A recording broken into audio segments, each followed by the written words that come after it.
Olá, turma, aqui quem fala é o professor Alexander, de Eletromagnetismo 1. Dando continuidade, então, a esse nosso estudo da lei de Biot-Savart, a gente vai ver, então, vamos tentar calcular essa densidade de fluxo magnético produzida por uma espira circular. A espira ela poderia ser, por exemplo, retangular, né, ou quadrada, e a matemática, né, o passo a passo, seria o mesmo, só que a circular é mais comum. Então, a gente vai trabalhar nesse exemplo para poder calcular, né, essa densidade de fluxo magnético produzida por esse tipo de espira. Tá bom? Então vamos considerar, né, uma espira colocada no plano XY, tá vendo? E o nosso interesse é em medir o campo magnético, a densidade de fluxo magnética, em um ponto P que está ao longo desse eixo da espira, ou seja, em um ponto P ao longo do eixo Z. Como que a gente faz para calcular isso? Bem, o nosso trabalho vai ser o mesmo que a gente teve para o exercício anterior. A gente vai ter que identificar quem é esse IDL, e aí no caso, quem é o IDL? O IDL, o I é o próprio I, né? O DL é um elemento diferencial de comprimento. Como aqui a gente tem uma circunferência, o DL vai ser um elemento diferencial dessa circunferência, é um elemento diferencial de arco. O comprimento do arco é o raio vezes o dφ. O raio, no nosso caso aqui, é A. Tá vendo? O dφ é o elemento diferencial de arco, né? de ângulo. Certo? Aqui é o φ. O dφ é um pedacinho desse ângulo. Desse ângulo φ. Apontando na direção de φ, que é a direção que está apontando o nosso dl. Então a gente já tem o termo IDL, que é igual a isso aqui. Bem, quem é o R? O R é a posição do ponto onde a gente quer medir. Que posição é essa? 0, 0, Z. Então o nosso vetor R é um vetor que tem comprimento Z e aponta para Z positivo. Está aqui. Menos o R'. O vetor R' é o vetor da fonte. Para qualquer ponto que a gente imaginar aqui na nossa fonte, né, no nosso fio, na nossa espira circular, ele vai ser, olha, uma distância A apontando na direção de R positivo. Então a gente vai ter aqui, ó, menos A, R, que é a direção, né? Direção radial. E aí a gente substitui isso na fórmula. O ângulo ele vai variar de 0 a 2π, né? Para formar essa nossa espira, que tem essa corrente elétrica percorrendo ela. Substituindo a fórmula, a gente tem o μ0 sobre 4π. A integral vai de 0 a 2π. O primeiro termo é o IA dφ na direção de φ. Vetorial, Z na direção de Z, menos A na direção de R, dividido pelo módulo dele, né, elevado a 3 sobre 2, né, que seria o Z ao quadrado mais o A ao quadrado. Então essa que é a integral que a gente vai resolver. Bem, fazendo o produto vetorial φ, Z, a gente tem um vetor na direção de R positivo. Se a gente fizer o φ R, a gente vai ter um vetor na direção de Z negativo, só que aí com esse sinal de menos, menos com menos dá mais. E aí, tirando o IA, que é constante, né? A gente pode tirar ele da integral. A gente vai chegar nesse termo aqui, ó, nessa expressão, onde a gente tem uma componente na direção de R e temos uma componente na direção de Z. Bem, por questão de simetria, essa componente na direção de R ela é anulada, olha. Porque aqui, se a gente pegar esse nosso ponto aqui, o campo magnético produzido, ó, vai estar nessa direção aqui, ó. Certo? Agora, se eu pegar um ponto diametralmente oposto, ou seja, um ponto simétrico, a gente vai ter esse daqui como nosso campo magnético. Ó, a componente em R dele é essa. Em Z é essa. Do outro campo, a componente em Z é a mesma, ou seja, se somam. Só que a componente em R é igual, só que em sentido oposto. Ou seja, se anula. Significa que no eixo, né, que é onde a gente quer medir, o campo magnético, né, a densidade de fluxo magnético medida no eixo, por conta da simetria, ela não tem componente na direção de R, só vai ter componente na direção de Z. Significa que essa componente aqui vai ser anulada, e aí a gente vai ficar só com essa componente A na direção de Z. Tá vendo? O A na direção de Z. Nosso trabalho agora é calcular, né, essa integral aqui, né, em relação a φ. E aí o que é o interessante? Cadê o φ? Tem φ nessa nossa equação? Não. Então o resultado da integral vai ser simplesmente 2π. Então vai ser 2πa sobre z ao quadrado mais a ao quadrado elevado a 3 sobre 2. Tá vendo? Com, né, aquele outro termo da constante que a gente já tinha.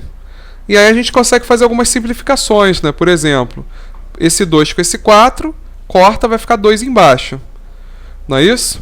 Aí a gente tem o μ0a, a vezes a, dá a ao quadrado. Então, μ0 i vezes a ao quadrado. E aí aqui ficou π com π, pode cortar também, né? Então ficou só o z ao quadrado mais a ao quadrado elevado a 3 sobre 2. Então essa daqui, ó, é a expressão do nosso vetor da densidade de fluxo magnético medido em algum ponto z, né, ao longo desse eixo da espira. Dado que ela tem uma corrente, né, A e ela tem uma corrente I, perdão, e um raio A. Com isso a gente consegue medir esse vetor. Essa nossa densidade de campo magnético, densidade de fluxo magnético.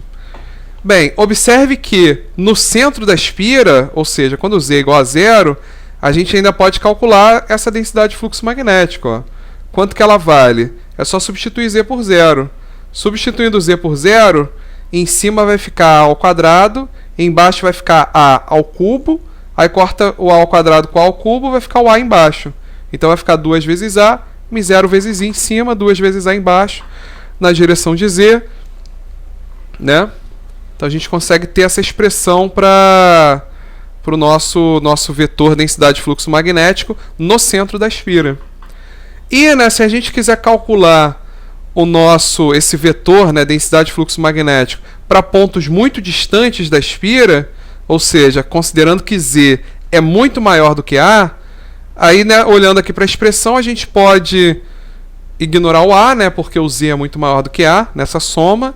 A gente ficaria aqui, ó, 2 vezes z elevado ao cubo. Naturalmente, como é raiz de z ao quadrado é módulo de z, né? Então, módulo de z ao cubo. E em cima vai ficar o μ0 i vezes a ao quadrado. Então, essa expressão aqui é a expressão para calcular a densidade de fluxo magnético, considerando que a gente quer medi-la num ponto z muito distante da espira. Tá bom? Bem, um problema 5, né, um exemplo, um condutor na forma de espira circular, de raio 3 cm, posicionada no plano XY, é percorrida por uma corrente de 0,5 A. Vamos determinar a densidade de fluxo magnético na letra A, no centro da espira, e na letra B, num ponto de altura 2 metros, né, num ponto de altura 2 metros, sobre o eixo da espira. Então, na letra A é para substituir nessa fórmula, e na letra B para substituir nessa fórmula aqui. Bem, então μ0 vezes i sobre 2a, μ0 é 4π vezes 10 a menos 7, o i é 0,5 A, 2 vezes a é o raio, que é 30 centímetros, ou seja, 30 vezes 10 a menos 2. Fazendo essas continhas, vai dar 1,05 microtesla na direção de z, que é a direção, né, da densidade de fluxo magnético no centro da espira. Bem, e aí ao longo do eixo, né, a direção também é z, a fórmula passa a ser essa. Então é 4π vezes 10 a menos 7 vezes 0,5 vezes o a ao quadrado, né, o a ao quadrado, 30 ao quadrado dá 900. 10 a menos 2 ao quadrado dá 10 a menos 4. Bem, dividido por 2 vezes o z ao quadrado, que vai ser 2 ao quadrado, que dá 4, mais o a ao quadrado, que dá 900 vezes 10 a menos 4, elevado a 3 sobre 2, e aí fazendo essas continhas, né, vai dar 3,42 nanotesla na direção de z, naturalmente, né, se essas contas estiverem todas certas, tá bom? Bem, observe que a densidade de fluxo magnético é uma função par, ou seja, a densidade de fluxo magnético num ponto z acima da espira é igual à densidade de fluxo magnético num ponto z abaixo da espira. O que significa? Significa, ó, que o campo magnético ele aponta para cima, abaixo da espira aponta para cima, e acima da espira também aponta para cima, né? Ou seja, ele fica fazendo aquele movimento. Aquela linha de campo, ela segue o quê? Ela aponta para cima no centro da espira, aí vai para baixo fora da espira, e aí para cima, para baixo, faz aquela circulação. Tá bom? Bem, significa que a densidade de fluxo magnético em pontos simetricamente opostos tem mesma magnitude, direção e sentido. Aqui essa figurinha mostra melhor, né? Lembre-se que as linhas de campo são fechadas de campo magnético, diferente das linhas de campo elétrico que são direcionais. Ao longo do eixo Z, o fluxo magnético vai apontar para cima, tanto abaixo quanto acima da espira. Ó. Ela faz a circulação. Tá bom? Bem, uma espira circular de corrente é chamada de dipolo magnético porque ela tem um comportamento semelhante ao de um dipolo elétrico. Então, se a gente for olhar lá as linhas de campo do dipolo elétrico, elas formam também esse comportamento muito parecido com o do dipolo magnético. Bem, olhando lá para o dipolo elétrico, se a gente considerar o Z muito maior do que D, lá na fórmula do campo elétrico de um dipolo, a gente vai chegar nessa equação aqui, ó. Tá vendo? Bem, vamos considerar esse termo Q vezes D na direção de Z, é o que a gente chama do momento do dipolo elétrico. Então a gente tem uma definição aqui, que é o momento do dipolo elétrico, que é esse termo aqui, ó. Bem, substituindo, a gente tem que o campo elétrico a uma distância muito grande, né, do dipolo elétrico, ele é igual ao momento do dipolo elétrico dividido por esse termo, 2π ε0 vezes o módulo da distância elevado ao cubo, dessa distância em relação ao eixo, né, da espira. Bem, voltando para o caso do dipolo magnético, ou seja, aquela solução que a gente encontrou para a espira, vamos fazer novamente o Z muito maior do que D, a gente chega nessa equação aqui, que a gente já calculou aqui em cima, né, essa equação aqui, e aí esse termo daqui, ó, vamos multiplicar por π, tá? Tanto no numerador quanto no denominador. Então a gente vai ter aqui, ó, um π aqui em cima e um π aqui embaixo. E esse termo aqui, ó, I vezes π a ao quadrado na direção de Z, é o que a gente chama do momento do dipolo magnético.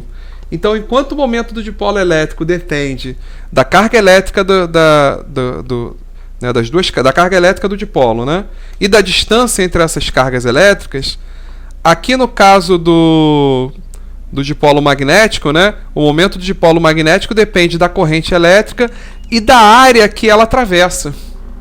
Tá vendo? É a corrente elétrica e a área que ela atravessa, que no caso, né, é a área da área da espira, né, que seria essa área aqui, né? Seria essa área aqui que é a área da espira, ou seja, é a área que ela está circulando, é a área que essa corrente elétrica está circulando.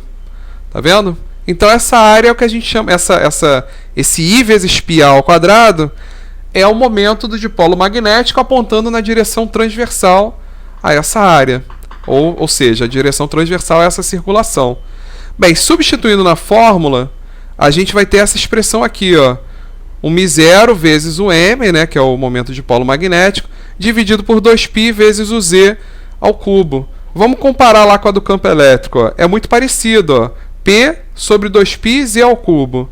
M sobre 2π z ao cubo. A diferença é que no campo magnético o μ0 aparece no numerador e no campo elétrico o ε0 aparece no denominador. Mas se a gente for pensar em termos de um vetor, né, de uma linha de campo que não dependa que aqui no caso seria a densidade, né, a densidade de campo elétrico, de fluxo elétrico, ela não depende do μ0. E no caso do campo magnético, o vetor campo magnético ele não depende do μ0. Aqui é ε0, né? E aqui μ0. Se a gente comparar os dois, a gente vai ver que os dois têm a mesma característica, né? Bem, a diferença fundamental, né, entre eles é que enquanto no dipolo elétrico essa relação depende da carga elétrica, no dipolo magnético essa relação depende da corrente elétrica. E a geometria no dipolo elétrico é a distância entre elas, e na carga elétrica é essa área, né, dessa superfície que a corrente elétrica está percorrendo. Tá bom? Bem, então, na próxima videoaula, a gente vai entrar em outra lei importante do magnetismo, que é a lei de Ampère, que ela é análoga, né, à lei de Gauss lá do campo, seria equivalente, entre aspas, né, à lei de Gauss lá da eletrostática. Tá bom? Valeu!